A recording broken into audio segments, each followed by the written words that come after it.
From failure to testimony. I still remember the day I thought my life was over. I sat alone in my car, staring at the steering wheel, unable to stop the tears.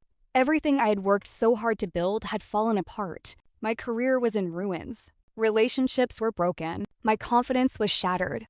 And the worst part wasn't what people thought of me. It was what I thought of myself.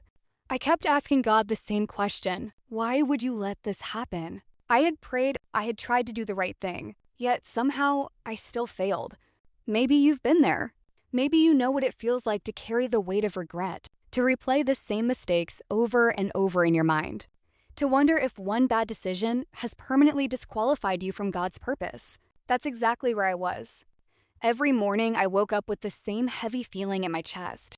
Every night I went to bed believing I had wasted the best years of my life. Then one evening, exhausted from trying to fix everything myself, I opened my Bible almost by accident.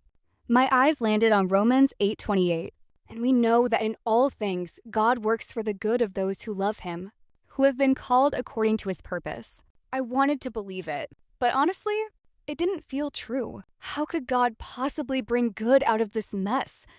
I had no answers. So instead of asking God to explain everything, I prayed the simplest prayer I'd prayed in years. Lord, I don't understand, but if you're not finished with me, please show me the next step. Not the next 10 years, just the next step. That prayer changed everything. Nothing miraculous happened overnight. There wasn't a sudden breakthrough. No dramatic rescue, but something inside me began to change. Instead of hiding from my failure, I started bringing it before God. Instead of pretending I was strong, I admitted I was broken. And that's when I discovered something beautiful. God does some of His deepest work in broken places. Week after week, He rebuilt my heart before He rebuilt my circumstances. He taught me humility where pride had once lived. He gave me compassion for people I used to judge. He replaced my fear with a quiet confidence that didn't depend on success. Months later, opportunities began appearing that I never could have planned. People started asking me about my story. At first, I was embarrassed. I wanted to skip over the painful parts. But every time I shared what God had brought me through, someone would say, I thought I was the only one. That's when it finally hit me. The failure I wanted to erase had become the bridge that connected me to hurting people. My scars were no longer signs of defeat. They had become evidence of God's grace. I realized something that changed my life forever. God wasn't using my success to inspire people. He was using His faithfulness in the middle of my failure. Looking back now, I wouldn't choose the pain. I wouldn't choose the sleepless nights. I wouldn't choose the tears. But I also wouldn't trade what God taught me through them. Because I met a side of God's love I never would have known if life had gone according to my plans. Today, when someone tells me they're too broken for God to use them, I smile. Because I know better. I know the God who restored Peter after he denied Jesus. The God who transformed Paul from persecutor to preacher.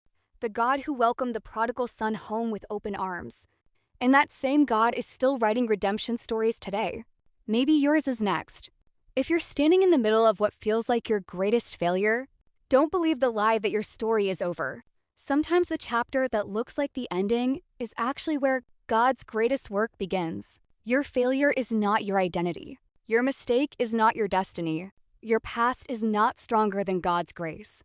One day you'll look back, not with shame, but with gratitude, because you'll realize that the very thing the enemy meant to destroy you became the testimony that pointed others to Jesus.